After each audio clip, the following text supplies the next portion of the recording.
This is the presentation on business English. I'm going to speak about the different sections in this business English introduction. So follow the presentation and then with this content, you'll be able to answer the quizzes and all the related activities to the business English introduction. So in business English, it's very important for work. That's one of the main priorities in this type of English courses. You know that there are different levels, and after B1, which is probably intermediate level, you become better at having different skills for specific English purposes. For example, at B2, you have good skills to be able to speak and listen to different interviews for job applications, or you could give good presentations at a business setting.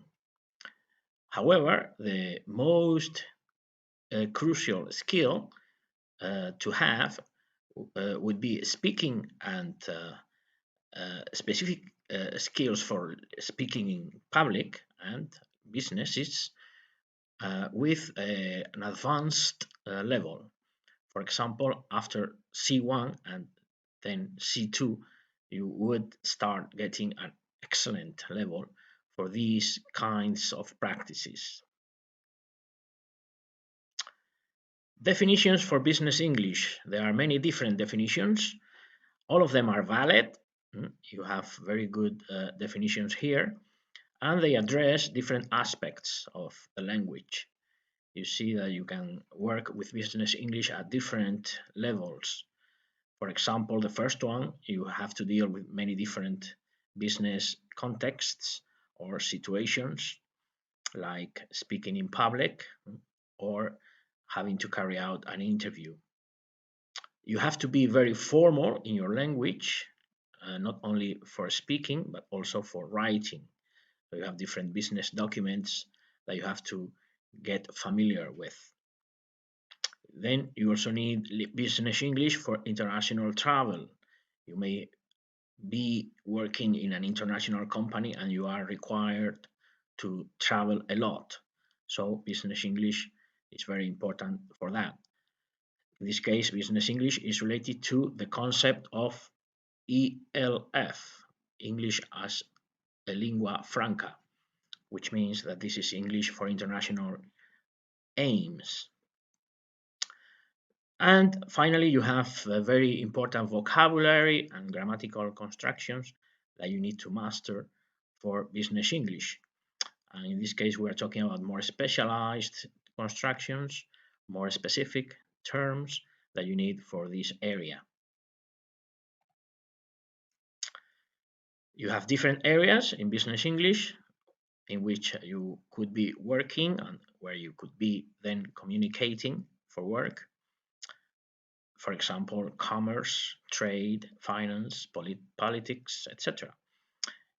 There are many different sections in this case for business English. In this case, so you may have English for commerce or English for law. So you see there are different specialities. BE is the acronym for business English, as you know.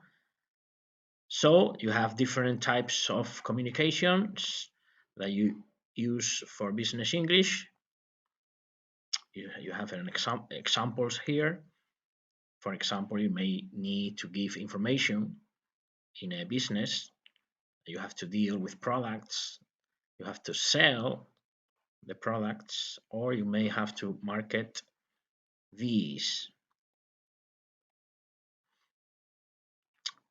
The variety of functions then depends on the types of communicative situations or contexts in which you are working. You may be having to deal more with marketing or branding, or you could be working with customers. So you see there are many different areas, and related to these areas are the functions that you need to do for these contexts. BC is the acronym for business communication. In addition to the functions and the roles and the situations that you have to work in, you may have to communicate through different channels of communication. And here you have different examples of how to communicate. You could be working on the internet and you have to deliver communication on the internet, either orally or by writing. For example, right now I am delivering a communication orally on the internet. You could be working with more analogical tools, for example, working in conventions and meetings, presenting different topics, or even using mass media like TV or radio. Of course, face to face communication is always there, as you can see.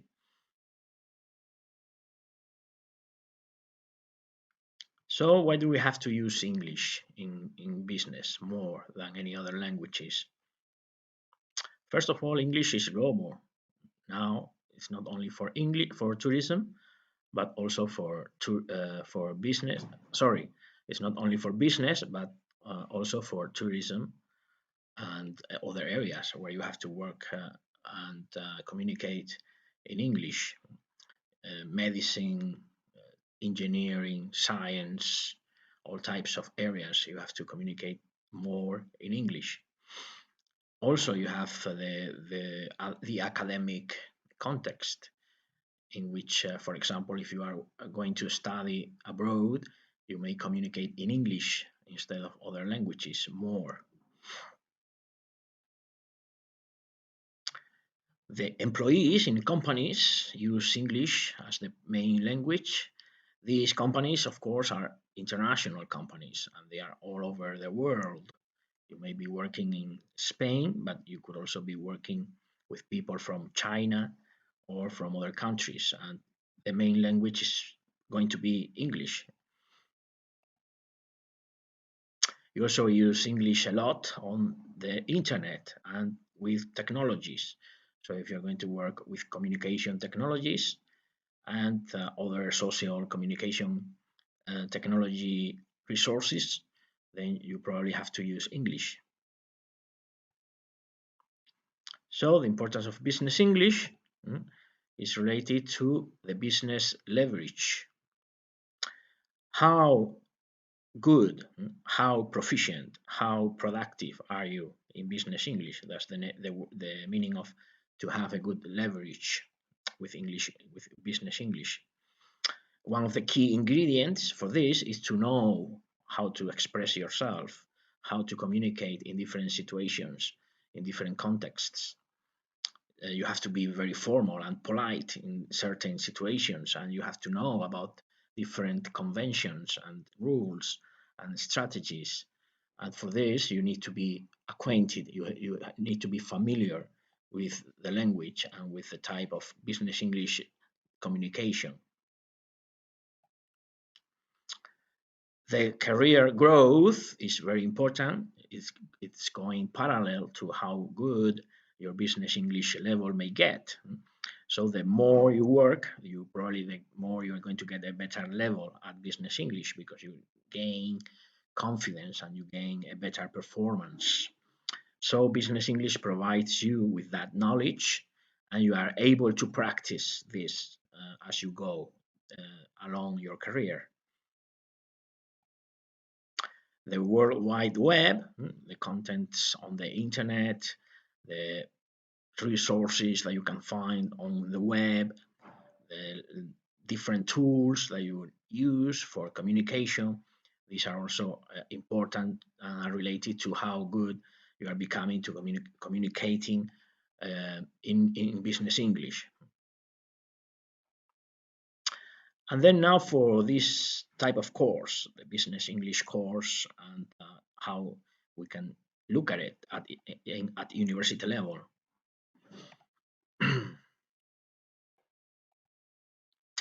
First of all, we should be good language students, not only business students, but also interested in language.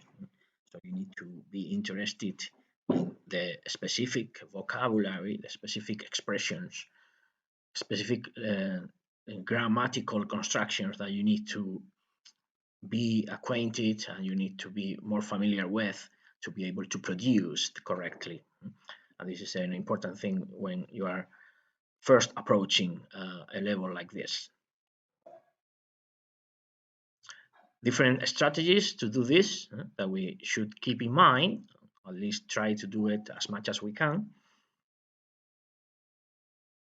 We should be knowledgeable about vocabulary by creating a mental log of different words and expressions that we need. And you can do that by recording new items with different instruments on the computer or with different activities that you do online, or just recording them on a piece of paper, but on a notebook where you can check different important expressions that you need. Your memory is not good enough, and you need to record this as you go along. Checking with a dictionary, with other resources, this is also important, so that you double check the meaning. You make sure that this is the correct meaning. Be always curious about new meanings and how they could be different in different contexts. One word may change the meaning in a different context. For example, run, the verb to run, running, is not only correr, it's much more in business English. You are running a business, you are running a program, you run a company. So different applications of the word running, and you need to be acquainted with these expressions. So if you don't know the meaning of this word, you should be able to recall it from your notes and making sure that you have noted the meanings. Try to be as confident as possible, and do not hesitate to ask questions. So if you have questions, ask your teacher, ask the instructor in the course, ask other students who may know. Make sure that you always know the correct expressions, that you are able to produce the meaning correctly. Watch a lot of movies, a lot of videos, a lot of programs where you could have subtitles in English. And if these programs relate to news, some types of economics and tourism news, academic news, etc., science, technology, etc., you should watch these. For example, TED Talks is a very important resource for presentations. And it's always important to have subtitles, but not in Spanish, in English. If you don't understand some things, don't worry. It's impossible to understand everything at the beginning. You have to go slowly, and as you go, you become familiar with the expressions, the sounds, the the types of words that are frequently or typically used in context. Then you may become better at understanding. So don't worry about not understanding from the beginning. You have to go slowly.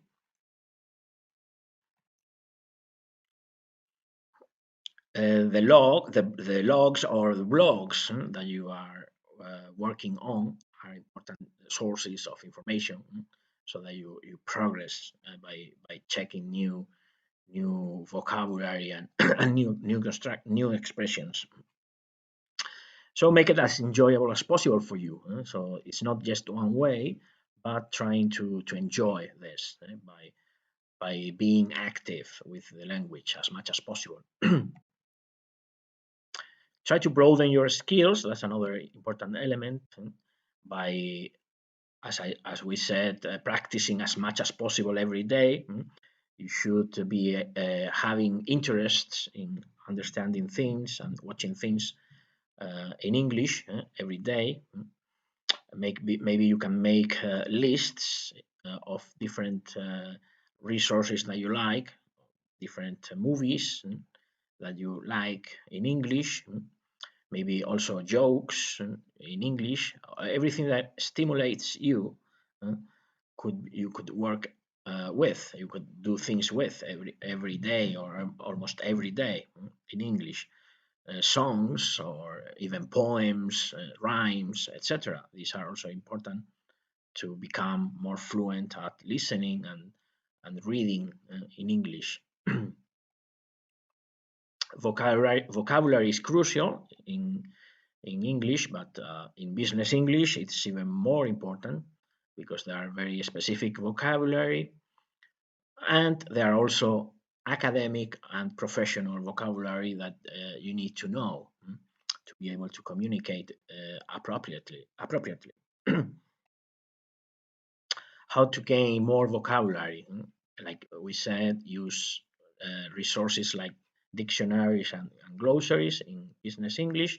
You have both monolingual and bilingual dictionaries that you can use, and we can have that on the web, and we can check that every X number of days to make sure that we know the right meanings of these words. We could also make lists of vocabulary according to lexical categories or lexical topics. For example, types of transport, different words that relate to this topic.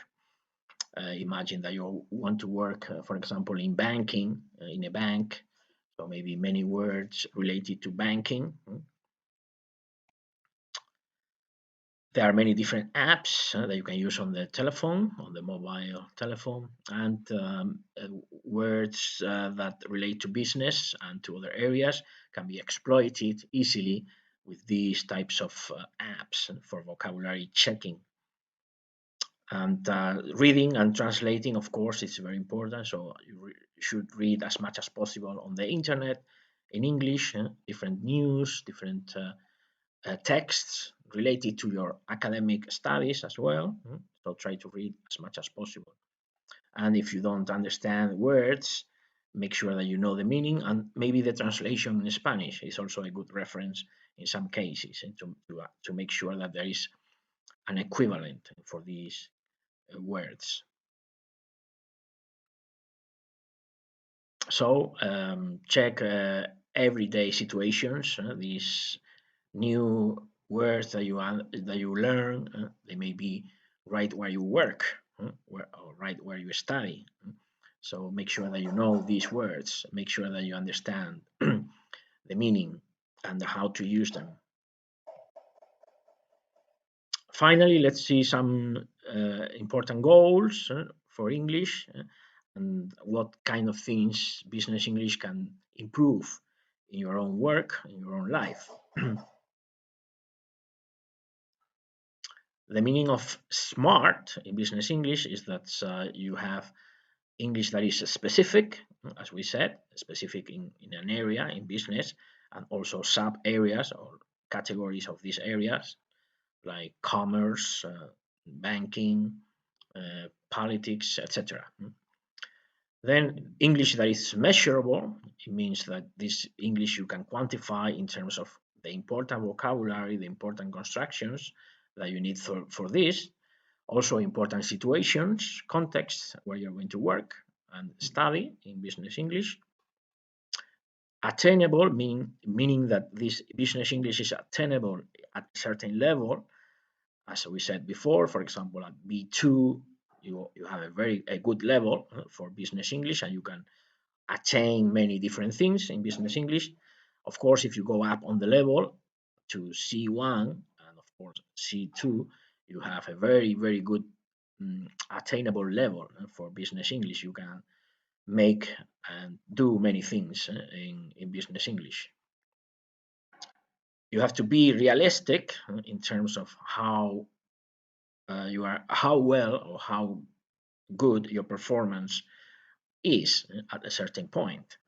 So communicating in English is important. You have to have a good level, for example, C1, but also having a good preparation. So you have to be realistic about what things you are able to do or you can't do yet, because you have to prepare more. For example, if you want to carry out a technical presentation in a conference, you have to prepare more, even if you have a very good level. So you have to be realistic about that type of approach in business English. And finally, time bound, meaning that you have a certain time, a certain temporal planning, some type of chronology called planning, by which you may be progressing, you may be attaining at different levels, you may be attaining different skills. For example, you are focusing on listening first. You should try to understand more before. If you can't have that level yet, maybe you are at B1 and you want to be better. So to gain more level and approaching B2, you should listen to more um, contexts, different situations, different videos, etc., to be able to improve your listening skills. And then maybe once you have that, you can practice more different contexts in business English. You can speak more. You can write more in different situations. And that in that case, maybe you have a B2 level when you can do many more things. And the problems, as I said, that could be lessened, that you could improve things as you go on within business English, and make life better for you in the sense that mm, you are less left behind as you progress in business English. So, first of all, you may be able to avoid the use of wrong words. You use the right words in different contexts, and that is a good thing. It's not going to give you a problem communicating with professionals or with other colleagues, other students in a formal presentation. So that's the first thing that you are able to prevent. You are trying to prevent, avoid, not do these things. You could also avoid interpersonal relationships problems. So you are not isolated, you are not alone so much in a business context. You can communicate more with other people because you know more business English, more English in general as well, but you can communicate in a company in international contexts much more, and you can work in teams better. Of course, you grow self-esteem in the sense that you are knowledgeable about things, about the skills, about things to do at work, and you can do them in English, so you have more confidence, more security in your own progress. Listening to the other people, you can understand better, you interpret the communication better because you know more, and not only English in this sense, but also maybe cultural things, socio-cultural things that you know more about as you increase your knowledge, you increase your experience in international contexts. You are not at a loss of words, so you are avoiding to be at a loss of words, because even if you can't remember a word at a specific time, even if you have a good level, you may not be able to remember a specific word. It happens even in our own language. Sometimes we forget some words. So, but as you have more level, a higher level, then you are able to retrieve other words, other synonyms, or other explanations for that word in your head, because you know more. So you are not at a loss of words with more business English.